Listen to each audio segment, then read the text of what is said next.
Hello, this is Marcus Guiliano from HealthyChefDude.com. I'm here today with Dr. Simone Harari. Hello. Welcome. Thank you. And want to mention, want to talk about yourself real quick? Sure. I'm a mother of 3 amazing children, and I'm an international speaker on essential oils and aromatherapy in your health. I am the owner and founder of Body of Truth Holistic Spas. And what else do I do? All sorts of stuff. I'm a 3rd level Reiki master. I'm a doctor, clinical, and health psychologist. And when you get to know me, you'll hear more. That's enough for now. Excellent. Then go to your website, bodyoftruth.com. That's right. Read all about you. We're talking about essential oils and essential oils. We have some other blogs explaining what essential oils are, so you can go back and find us on HealthyChefDude.com on some of the previous posts you'll see, or on YouTube. Today we're going to talk about 2 of the most popular oils, in my opinion, are the ones that I use the most. Okay. First is lavender. Besides lavender smelling phenomenal, I mean, it's just such a great mood enhancer, it smells great. We use lavender oil in the kitchen for burns. Excellent. When we burn ourselves in the kitchen, just a drop on the spot, and we rub it in, and when it starts to sting again, we put more lavender oil on it. And you know, because lavender oil, I found in burns takes away the pain as well. So I like to apply it, and sometimes depending on the severity of the burn, the more. Now, what is the exact therapeutic or scientific or history of lavender and burns? Well, actually, lavender is one of the reasons aromatherapy kind of came into being. René Gadafosse was a chemist, and he got a chemical burn in the lab, and he turned around really quickly and he saw this vat that was clear liquid, so he stuck his hand in it and he thought that that was water. It turned out to be lavender oil. Now, I need to be really specific with everybody that just like there's different types of people, there's different types of plant species. And the lavender that we're talking about with burns is specifically Lavandula angustifolia. It is not lavandin. Lavandula angustifolia will help a burn. Lavandin will actually make it worse. Right. Okay, so that's very, very important to know. And when you talk about the scent of lavender, one of the things that's interesting is that there's probably 2/3 more lavender oil exported from France than there is actually harvested. So why is that? Well, it's not only because of adulterants and things that they put in there, but they mix. So they might mix the lavandin with the Lavandula angustifolia, which is why I love the Young Living lavender, because it's Lavandula angustifolia. It is what it says it is. It is, and it's 100% of what it says it is. Perfect. Which is a little different. Exactly. So if you have a burn, make sure it's the Young Living Lavandula angustifolia. Right, and don't exacerbate your burn with something else. You know, and there's another product from Young Living called Lavender. Okay. All right, which is it's a spray which uses this oil, and that's excellent. That was made specifically for different levels of burns. Okay, interesting. So this is our friend in the kitchen. Absolutely. But once you smell this, you're going to want to use this everywhere. I have a really funny story to tell you about lavender. My 6-year-old absolutely loves lavender. She calls herself the lavender girl.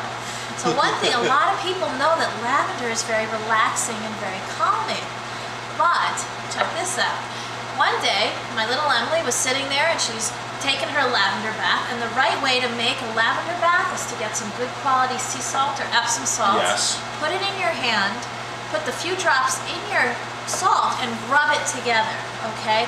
That allows the molecules to actually be dispersed into the bath as opposed to the oil sitting on top. Right, because we all know what happens when water don't mix and they always butt together. That's right. So Emily takes her lavender bath and then she gets out and says, Mom, I love this. I'm going to put some lavender on my legs. I said, all right, you know, that's great, right? So a few minutes later, I come into her room to read her this book. And usually she'd be out after a lavender bath, you know, a page or 2. Well, 3 books later, she's wide awake. I'm like, what's going on? And it was then that I learned, again, that less is more. If you use too much lavender, you can be stimulated by it. Okay. My second favorite oil is lemon, the Young Living lemon. And here's a secret for people that go out to eat or people that are having water anywhere. I like to put a drop in my water, and this is what we actually do in my restaurant for our water. And it's better than having lemons, because again, this is organic. So when you go out to eat, you might not have organic lemons, and you might, you know, the pesticides, the food colorants, everything goes into the lemons. This is an easy way to get lemon into your water. And I always say this is like equivalent of like carrying like 40 lemons in your pocket. I don't know the exact, because this is again the concentration of lemons and the lemon oil as they press this. So you'd have to carry around. I like to say 40 lemons. Maybe it's not 40. Maybe it's more. Maybe it's less. But the point is that there's a lot of lemons in here. There's a lot of lemons, and it goes lemon rind. That's right. And it goes into your water. Tastes delicious. Amazing. Very refreshing. And what are some of the properties that lemon has? Because lemon has some great properties. Yeah, lemon. There's over 50 clinical studies showing the anti-carcinogenic properties of lemon. It's highly antiseptic. In France, it's used in many hospitals as their cleaner because it has so many different properties: antiviral, antifungal, antibacterial, antiseptic, as I mentioned. And there's so much research on good clinical studies, double-blind studies on lemon oil that you can find it on Medline or PubMD or there's American lots. Botanical Council. There's a lot of places you can go you get the research to see that. And lemon is used in every restaurant. And people would just gravitate towards lemon water. So, and lemon also elevates the mood, so it puts you in a good mood too. Excellent. So and it breaks up fat, breaks up mucus. Very good. One of my ventures in my life, I studied with Deepak Chopra, and those of you that are very interested in Ayurvedic modalities, Deepak would drink lemon oil and warm water, lemons and warm water all through the day. For the kapha body's weight. Interesting. So lemons, we use lemons in our societies. Lemons are really used. So this is a great way, a great alternative, because on these blogs I like to give people alternatives, because I don't want to tell people, well, don't go out and eat, and I don't want to be here and say, hey, these are the dangers of everything. Well, and this is good for traveling. It's great for traveling. And when you leave the country, you put it in the water, you're getting rid of some antiseptic properties, friends you may not want. After you use the restroom somewhere, right? A couple drops in the hand and wash away. That's the thieves blog. Well, the thieves, I know.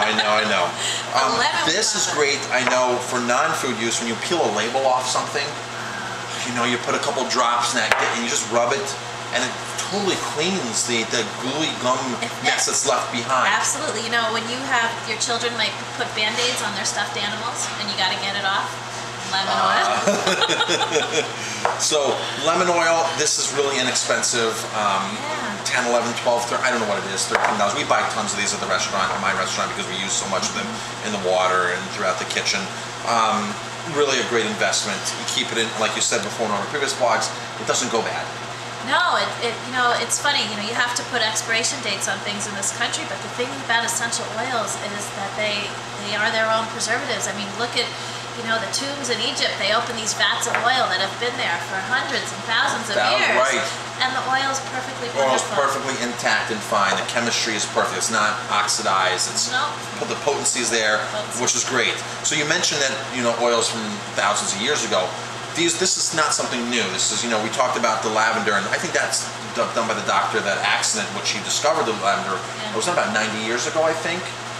1918, 1915, 1920, somewhere. So that really revitalized it, but oils have been used for thousands of years. The Egyptians, ancient civilizations used this. It's nothing new. It's nothing that wasn't made up. The perfume industry has kind of manipulated it, which is another whole story. But what we're talking about is pure grade, therapeutic essential oils. Young living essential oils that are safe to use, that we're comfortable with using. Absolutely. Here's to tasting it and smelling great. Yes. So you are what you eat, we know, and you are how you smell. So use good oil and enjoy them. If you have any questions, email us. You can find Dr. Simone Harari at bodyoftruth.com. Just how it sounds, bodyoftruth.com. You can find me at healthychefdude.com. Email us, comment on the video blog. If you have any questions, just shoot us away. We'll respond to you. All right? Thank you. You are how you smell.